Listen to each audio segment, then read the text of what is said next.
Morning, guys. I hope you're doing well. Welcome to another Sunday morning Bible study. If you missed Zoom, this is an opportunity for you to still kind of be plugged into what we're doing at the green room through, I guess, just recordings and whatnot. So real quick, I just want to go ahead and share a story with you to start off this morning and a little video as well. But for those of you who don't know where I went to college at Southwest Baptist University. That's in Bolivar, Missouri. It's only about an hour away from Nevada here. But when I was in college, I worked at the cafeteria, the school cafeteria. It was called Meller's, all right? And so I was a dish room guy. I did a lot of dishes and washed them and whatnot. But on occasion, I would be able to serve food and do other things. And a lot of the times in the mornings and right before lunch, what I would have to do is I would have to switch out the milk.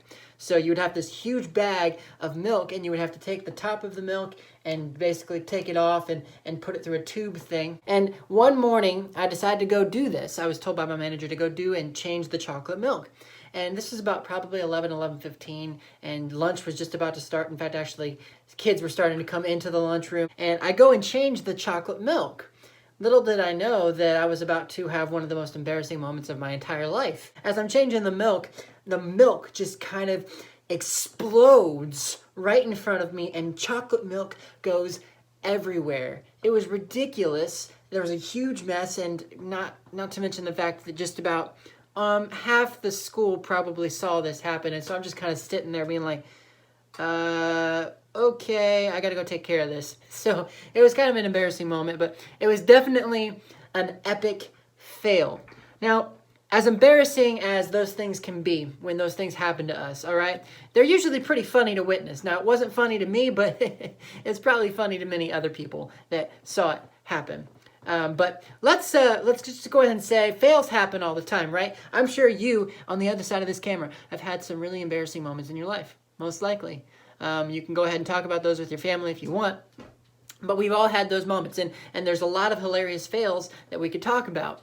But what I want to go ahead and do is show you a little video clip real quick of some hilarious fails, specifically some fails on a treadmill. Okay, maybe you can relate to this, maybe you can't, but go ahead and check this out real quick.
As we look at this, okay, you can see that embarrassing fails happen all the time. However, I will say, let's go ahead and get into a more serious tone here. Okay, while embarrassing fails happen all the time, there are many failures that are a little bit more real than other fails, like treadmill fails. We can talk more seriously about sin failures. Now, many of you probably know who Tiger Woods is, all right? He's probably one of the most well-known golfers of all time and one of the most successful golfers of all time. But in 2009, did you guys know that it was discovered that he was cheating on his wife with a nightclub manager? Maybe you did, maybe you didn't. But this was something that the media gravitated towards, and it totally hurt Tiger Woods' image so much. People fail. And that's the truth of the matter. People fail. Now, some of the most famous and respected characters in the Bible experienced failures. Big and embarrassing failures that honestly hurt those around them. Now, in this lesson, what we're going to do is we're going to take a look at a true story about somebody who was referred to as a man after God's own heart. And we'll see how even people with deep faith in God can give in to temptation miserably, hurting themselves and those around them.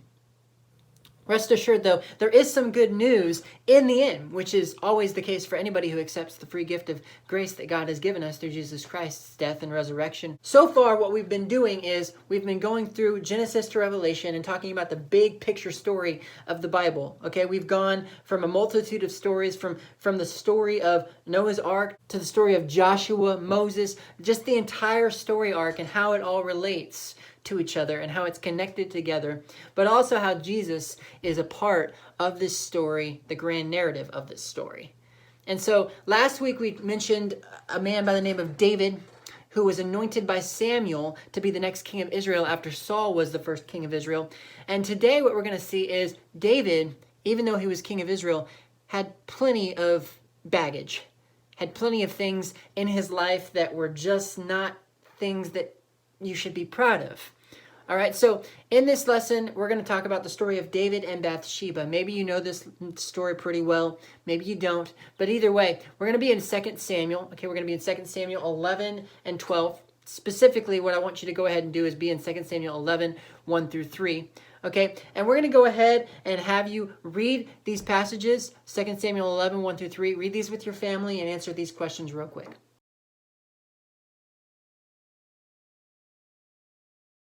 All right, as we see David here, one of the first things that David does wrong is he kind of just lets lust hang around in his heart, right? You can tell that he kind of saw something happening with Bathsheba, and he was trying to see what could happen in his own life. Could he have an opportunity to be with Bathsheba? So he gave sin an opportunity to take a stranglehold on his life. He didn't just banish it away from his mind. He let it linger there. And so he could have just walked away, right? That's something that he could have done differently. He could have walked away. He could have moved on. He could have engaged in something else to take his mind off of the lustful thoughts that he was having with Bathsheba in his mind. But he dwelt on his lust and his wanting to have sex with her. And it led him to a very, very dangerous road. Now, typically, when we mess up, we do have two choices.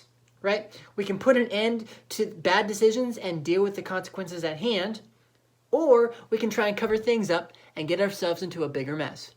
Now, I think you could probably see, if you've never even heard this story before, maybe what David would end up doing. Okay? David probably would end up making things a little bit worse instead of walking away. So what I want you to go ahead and do is read 2 Samuel chapter 11, verses 6 through 27. But what we're about to find out here is things are about to spiral out of control.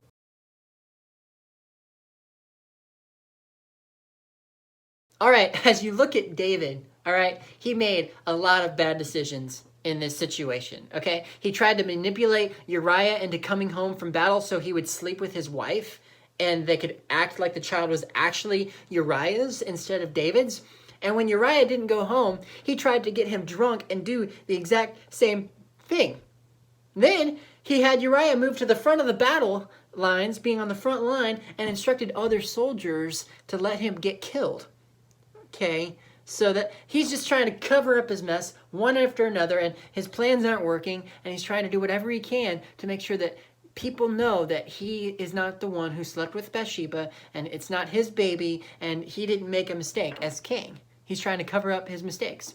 So when we see David, who killed Goliath, okay, he was a bold warrior, okay, he was somebody that people looked up to.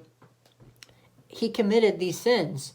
It can show us that sin can quickly run rampant in the lives of even those that we respect if we don't seek God.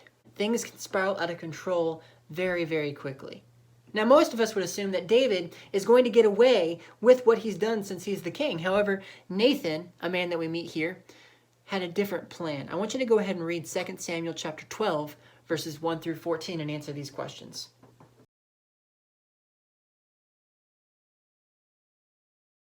I'm sure many of you have been called out about something that you did wrong in your life.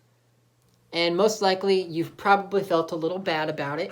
You probably felt a little remorse, okay? And you felt embarrassed because somebody knew the things that you had done that were wrong, okay? So people saw the dark side of you. Now, maybe even in the midst of all that, you have experienced the power of forgiveness as well for something that you did wrong. And I would think that some words or phrases maybe that describe that moment after you've been forgiven for something might be relief. It might be a sense of just extreme closure, to the sense where this person knows my deepest, darkest secrets. This person knows what I've done wrong, and yet they're going to forgive me anyway. Those types of feelings are really relieving and really take the weight off your shoulders. And as we see David here, we do see that God does forgive him of his sins to a point, but there are consequences for his sins, right? As you start to find out, the consequences for David's sins were David and Bathsheba's child will get sick and die. Now, some of our initial reactions may be that we might be shocked, okay? And others might feel that it's too lenient of a punishment, okay? But an essential realization that about God's justice that we have to come to terms with here is that when we respect God's decision and authority, regardless of the cost, we do realize that it's God's decision to make. And he's going to forgive whoever he wants to forgive, and he's going to enact punishment the way that he sees fit. We can't make him do that. We can't give him the punishment that he should give.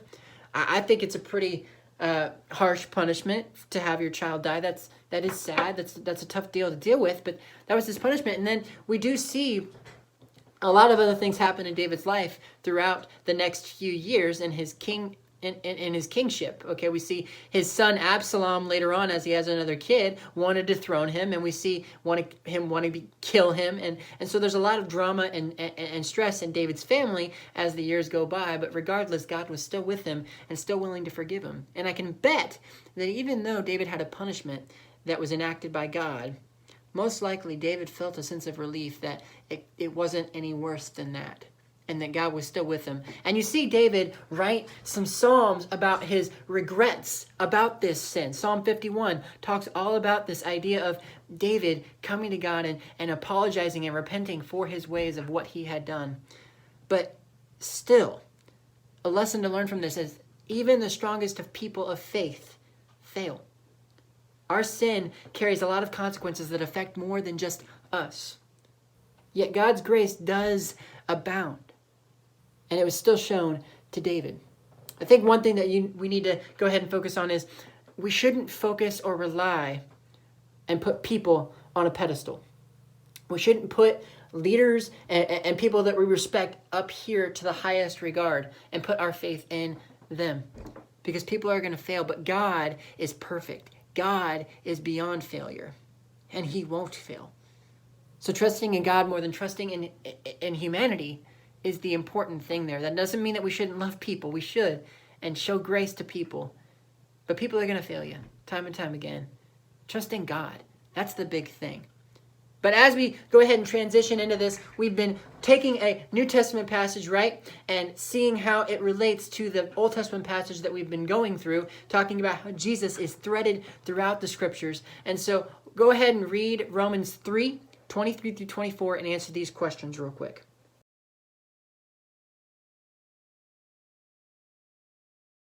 So, according to this passage, the worst of sinners and those that seem like they have it all together have quite a few things in common.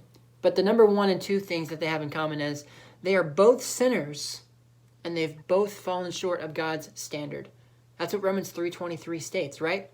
And really what we should do about that truth and what it does to our spiritual pride is it should really just kind of stop us dead in our tracks. There is no room for spiritual pride because the worst and the best person are in the same boat. They're both separated from God. Now that sounds pretty bleak, but there is good news beneath that that's offered to both, right? Everybody, the worst of sinners and the most moral person on earth, are both equally as sinful, but redemption through Jesus Christ is offered to both.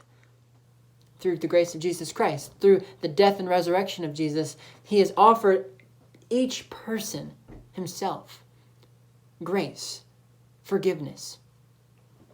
And what that should do to our pride is it stops our pride, because it means that we didn't do anything to earn God's love and redemption. We don't deserve any of that, but God gave it to us anyway. It's a really big sense of relief, I would say, to remember that. Now, if David, a man after God's own heart, can have a colossal sin failure, then surely every person in the room, or on this feed, or on Zoom, or every person in this world has sin failures. And this is the very reason that Jesus went to the cross. It's the big reason why he went to the cross. We all mess up.